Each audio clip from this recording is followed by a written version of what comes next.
सबसे पहले हमने एनर्जी का स्टडी कहाँ पर किया था, तो लेंस लॉ में किया था। लेंस लॉ में हमने क्या देखा था, तो कंजर्वेशन ऑफ एनर्जी के बारे में बात की थी।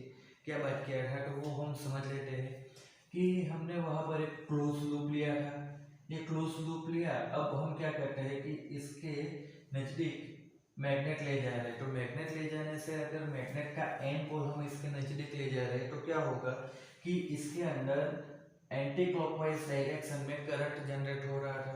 ठीक है, ये मैग्नेट का एन पोल अगर हम इसके नज़दीक ले जा रहे, अब ये एंटी क्लॉकवाइज डायरेक्शन हो रहा था, मतलब क्या हो रहा था कि इसके अंदर एक्चुअली एन पोल जनरेट हो रहा था। तो ये हमने चीज यहाँ पर क्या देखा था लेंस लॉ में, कि जब हम एन मैग्नेट के एन पोल को क्लोज लूप के एन पोल क्लोज लूप के नजदीक ले जा रहे हैं, तो वहां पर क्या होगा कि ऐसी डायरेक्शन में करंट जनरेट होगा जो कि ये एन पोल का ओपोज करे। मतलब क्या होगा, तो यहाँ पर भी एक्चुअली एन पोल ही बनना चाहिए, तो ही ये इसको ओपोज कर पाएगा, क्योंकि सेम पोल के बीच में रिपल्सन होता है। तो अगर ऐसा नहीं होता तो क्या होता, वो भी हमने देखा था।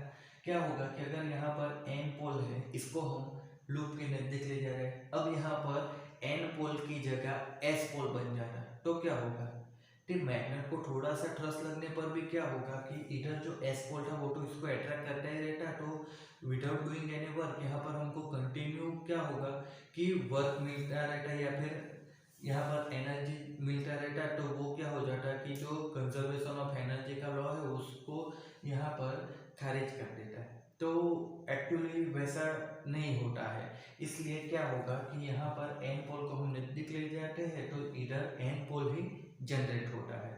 तो यहाँ पर एनर्जी का कंजर्वेशन मेंटेन रहता है, क्योंकि अब यहाँ पर एन पोल जनरेट हो रहा है और हम इधर से एन पोल को ले जाना चाहते हैं, तो दोनों के बीच रिपल्सन होता है। तो इस रिपल्सन की वजह से ये मैग्नेट कंटिन्यू इधर नहीं जा पाता, हमको ये मैग्नेट के ऊपर कुछ वर्क करना पड़ेगा। वो वर्क के थ्रू ही हम एन पोल को ये लूप के नज़दीक ले जा सकते हैं। अब यहाँ पर जो हमने एनर्जी की बात की थी, तो दोनों के बीच में क्या होगा कि इधर एस पोल होता तो कंटिन्यू नहीं जा पाते, क्योंकि कंजर्वेशन ऑफ एनर्जी का जो लॉ है वो खारिज हो जाता है। तो ये तो हमने थियोरेटिकल बात की थी। अब यहाँ पर हम कुछ उसका क्वांटिटेटिव बात करनी है, तो उसके लिए हम क्या करते हैं कि जो मोशनल ईएमएफ की हमने बात की थी, तो वहाँ पर हमने जो कंसीडर किया था, ठीक है, वो चीज़ हम अगेन कंसीडर करते हैं कि एक मैग्नेटिक फील्ड लिया है।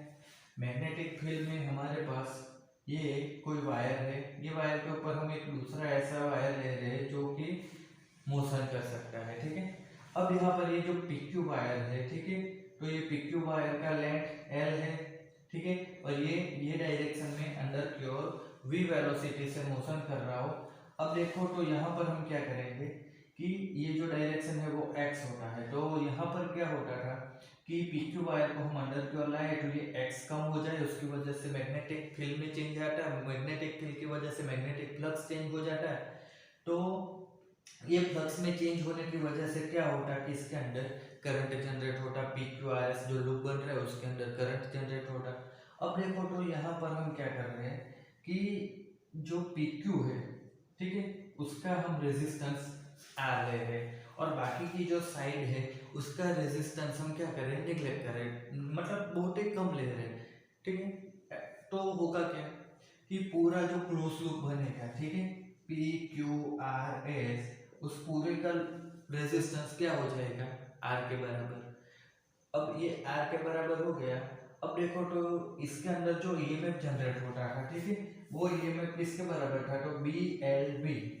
ठीक है, तो B क्या था, तो यहाँ पर जो हमने मैग्नेटिक फील्ड अप्लाई किया हुआ रहता है वो होता है BL, मतलब ये जो PQ वायर है उसका लेंथ होता था, और B मतलब कितनी वेलोसिटी से वो मोशन कर रहा है वो होता था। तो वो किसके बराबर होता था, ईएमएफ के। अब देखो, तो यहाँ पर क्या हो रहा है कि ईएमएफ की वजह से क्या होगा कि लूप के अंदर करंट जनरेट होता है। तो वो करंट क्या होता है, I equal to epsilon upon R होगा, मतलब कि ईएमएफ अपन R। तो ईएमएफ का वैल्यू क्या है हमारे पास, BLV अपन R। इस तरीके से हमको यहाँ पर क्या मिलता है, करंट का वैल्यू मिलता है। अब देखो, तो क्या होगा कि ये जो पूरा वायर है ये एक मैग्नेटिक फील्ड के अंदर है। अब यहाँ पर करंट भी जनरेट हो रहा है due to change in magnetic field. तो उस वजह से क्या होगा कि ये जो वायर है उसके ऊपर एक फोर्स लगेगा, और वो फोर्स क्या होगा, तो वो फोर्स होगा I into L cross B, इस तरीके से। अब देखो तो ये जो फोर्स होगा वो क्या होगा, तो I की वैल्यू हम रखेंगे तो B L B upon R, और ये हो जाएगा एल इंटू बी। तो ये एक्चुअली क्या मिलेगा हमको, B square L square B upon R, इस तरीके से हमको यहाँ पर फोर्स मिलेगा। अब यहाँ पर देखो तो ये जो PQ वायर है इसको हम ये डायरेक्शन में ले जा रहे हैं, तो इसके लिए हमको यहाँ पर कुछ मैकेनिकल वर्क करना पड़ेगा। तो वो मैकेनिकल वर्क के लिए क्या होगा कि कितना पावर लगेगा, तो वो पावर का वैल्यू क्या होगा, तो फोर्स इंटू वेलोसिटी के बराबर। हम यहाँ पर v वेलोसिटी से मोशन करवा रहे हैं, तो पावर क्या हो जाएगा, फोर्स इंटू वेलोसिटी। फोर्स का वैल्यू ये है B square L square V upon R, और ये है v, तो टोटल क्या हो जाएगा B square L square V square upon R. अब देखो तो यहाँ पर होता क्या है कि ये जो हम यहाँ पर कुछ वर्क कर रहे हैं, ठीक है, तो उसके लिए जो पावर लग रहा है, तो ये पावर का एक्चुअली होता क्या है, तो हम जो यहाँ पर वर्क कर रहे हैं उसका जो पावर लग रहा है वो पावर क्या हो जाएगा एक्चुअली कि एज अ जूल एनर्जी क्या हो जाएगा कि ये यहाँ पर निकल जाएगा। मतलब कि हमारा जो वर्क है उसका पावर, मतलब कि पावर ये जो हमको मिला है वो क्या होगा, तो वो जूल एनर्जी के बराबर रहता है। अब वो कैसे बराबर रहता है, तो जूल एनर्जी या जूल पावर की हम बात करें, मतलब जूल पावर ही, सॉरी जूल एनर्जी बोल दिया, तो जूल पावर में क्या हो जाएगा कि आई स्क्वेयर इंटू आर, इस तरीके से होगा। तो आई स्क्वेयर क्या हो जाएगा कि ये आई का value B square L square V square upon R square into क्या है आर, तो ये किसके बराबर हो जाएगा, B square L square V square upon R के बराबर हो जाएगा।